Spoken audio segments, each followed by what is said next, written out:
Bird flu నియంత్రణ చర్యలతో తెలంగాణ అధికార యంత్రాంగం అప్రమత్తమైంది. సరిహద్దుల్లో తనిఖీలు నిర్వహించి కోళ్ల రవాణాన్ని అడ్డుకుంటున్నారు. కోడి మాంసం, కోడిగుడ్లు తినడానికి ప్రజలు జంకుతున్న పరిస్థితి. ఇలాంటి పరిస్థితుల్లో ఎటువంటి చర్యలు తీసుకోవాలనే అంశంపై వరంగల్ నుంచి మా ప్రతినిధి తిరుపతి వెటర్నరీ ఆఫీసర్తో ఫేస్ టు ఫేస్. రెండు తెలుగు రాష్ట్రాల్లో కోళ్లకు బర్డ్ ఫ్లూ భయం పట్టు పరిస్థితి కనబడుతుంది. ఇది తెలంగాణలో ఖమ్మం, నిజామాబాద్ కావచ్చు, మిగతా జిల్లాల్లో కూడా కోళ్లకు సంబంధించినటువంటి వ్యవహారం ఇప్పుడు హాట్ టాపిక్గా మారి చికెన్ తినాలా వద్దన్నటువంటి భయాందోళనలో ప్రజలు పరిస్థితి కనబడుతుంది. ఉమ్మడి వరంగల్ జిల్లా వ్యాప్తంగా కూడా చికెన్ షాపుల దగ్గరికి ఎవరు కనబడకుండా భయాందోళన చెందిన పరిస్థితి కనబడుతుంది. నాకు అందుబాటులో ములుగు జిల్లాకు సంబంధించినటువంటి వెటర్నరీ ఆఫీసర్ ఉన్నారు. అసలు చికెన్లకు సంబంధించిన వైరస్ ఏ విధంగా వస్తుంది, బర్డ్ ఫ్లూ సంబంధించినటువంటి కారణాలు ఏంటి, ఎందుకు వ్యాప్తి చెందుతుంది, తెలంగాణ సంబంధించిన ప్రజానికానికి ఏం చెప్పాల్సిన అతను మాట్లాడడం. సార్, ఈ కోళ్లకు సంబంధించిన బర్డ్ ఫ్లూ ఎలా వ్యాప్తి చెందుతుంది, దానికి కారణాలు అంటే ఏం చెప్తారు సార్? ముఖ్యంగా ఈ బర్డ్ ఫ్లూ అనే డిసీజు దీని ఏవియన్ ఇన్ఫ్లుయెంజా అనే వైరస్ ద్వారా వస్తుంది. ఇది ముఖ్యంగా మన బయట పక్షుల వల్ల ఇది ట్రాన్స్మిట్ అవుతుంది. మనకు ఈ పక్షులు బయట తిరిగే పక్షులు వేరే రాష్ట్రం నుంచి, వేరే జిల్లా నుంచి మన ఏరియాకు, మన పౌల్ట్రీ ఫామ్ దగ్గరకు వచ్చినప్పుడు దాని ద్వారా ఇక్కడ ఉన్న బర్డ్స్కి ముఖ్యంగా ఎక్కువ సంక్రమించడం జరుగుతుంది. సో ఈ డిసీజ్ వచ్చినప్పుడు దీని లక్షణాలు ఎట్లుంటాయంటే, ఈ పౌల్ట్రీ పెంచే రైతులు ఏ విధంగా గుర్తించాలంటే, ముఖ్యంగా దీని ఇంక్యుబేషన్ పీరియడ్, ఆ వైరస్ దాని బాడీలో ఎంటర్ అయిన తర్వాత 10 days వరకు అది బాడీలో ఇంక్యుబేషన్ పీరియడ్ ఉంటుంది. ఆ 10 days అంటే 8th day 9th day దాని లక్షణాలు మనకు బయటికి చూపిస్తూ ఉంటుంది. దాని లక్షణాలు ఏ విధంగా ఉంటాయంటే, ముఖ్యంగా ఫస్ట్ దానిపైన తలపైన ఉన్న జుట్టు నల్లబారడం స్టార్ట్ అవుతుంది, పూర్తిగా నలుపుకు వస్తుంది.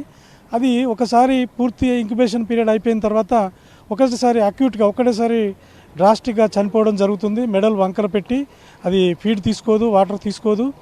దాని ఇప్పుడు ఆ చనిపోయేటి సపోజ్ ఒక ఉదాహరణకి ఒక 40,000 పౌల్ట్రీ ఫామ్ ఉందనుకోండి, అందులో ఒకటే రోజు సడన్గా 1000-2000 బర్డ్స్ అకస్మాత్తుగా చనిపోవడం జరుగుతుంది.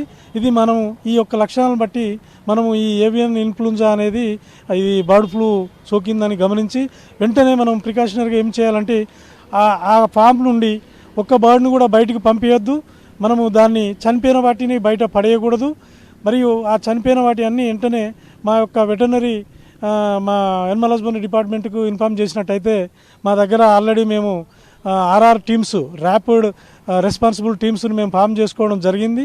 దీనిలో భాగంగా గత 10 days నుంచి మేము ఎక్కడెక్కడైతే పౌల్ట్రీ ఫామ్స్ ఉన్నాయో ఈ జిల్లాలలో వాటి అన్నీ మేము విజిట్ చేసి ఒక్కొక్క జిల్లాకి ఒక్కొక్క ఫామ్కి ఒక్కొక్క డాక్టర్ని టెక్నికల్గా డాక్టర్ని మేము అక్కడ డిప్యూట్ చేయడం జరిగింది. వారు ప్రతిరోజు మార్నింగు వాళ్ళు విజిట్ చేసి ఈ డెత్ రిపోర్ట్స్ ఉన్నాయా, ఏమైనా లక్షణాలు ఉన్నాయా అని చెప్పేసి ఈ ప్రత్యేక సందర్భాలలో మేము అక్కడ ఈ డాక్టర్స్కు బాధ్యతలు అప్పచెప్పి చేయడం జరిగింది. దాన్ని మనము ఒకవేళ అది వచ్చినప్పుడు ఈ బయోసెక్యూరిటీ మెజర్స్ అనేది మనము వారు తీసుకున్నట్టయితే ఆ డిసీజ్ బయట స్ప్రెడ్ కావడానికి ఆస్కారం లేదు. దాంట్లో ముఖ్యంగా ఈ బయట నుంచి వచ్చే బర్డ్స్ను, ఈ పక్షులను మనం కంట్రోల్ చేయాలి. తర్వాత బయట నుంచి 1 kilometer రేడియస్ వరకు మనం ఎవరిని అలౌ చేయకూడదు.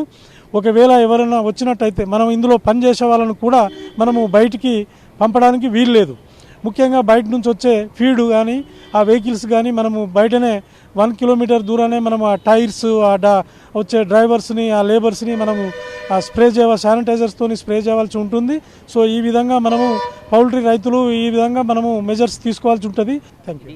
ములుగు జిల్లా సంబంధించిన వెటర్నరీ ఆఫీసర్ కొమరయ్య అభిప్రాయం అయితే, ములుగు జిల్లా మినీ మేడారం జాతర కొనసాగుతున్న ఎవరు భక్తులు కావచ్చు, ప్రజలంతా భయాందోళన చెందాల్సిన అవసరం లేదు. ఇప్పటివరకు ఉమ్మడి వరంగల్ జిల్లాలో బర్డ్ ఫ్లూకి సంబంధించినటువంటి కేసు ఒక్కటి కూడా నమోదు కాలేదు. కేవలం ఖమ్మం, నిజామాబాద్ కావచ్చు, ఏపీకి సంబంధించినటువంటి పశ్చిమ గోదావరి జిల్లాలో నమోదై దానికి సంబంధించి కూడా తెలంగాణ ప్రభుత్వం అలర్ట్ అయ్యి వచ్చేటువంటి వాహనాలను నిలిపివేసి కూడా ట్రాన్స్పోర్ట్ సంబంధించిన అధికారులు కావచ్చు, వెటర్నరీ సంబంధించినటువంటి అధికారుల సమక్షంలోనే చెక్ పోస్టుల దగ్గర కూడా తనిఖీలు కొనసాగిన తర్వాతనే మిగతా వెహికల్ని ఆలోచించినటువంటి పరిస్థితి కనబడుతుంది. తెలంగాణ రాష్ట్ర వ్యాప్తంగా కూడా ప్రజలు ఎవరు భయాందోళన చెందాల్సిన పరిస్థితి కనబడలేదంటూ కూడా వెటర్నరీ అధికారులు చెప్పిన పరిస్థితి కనబడతా ఉంది.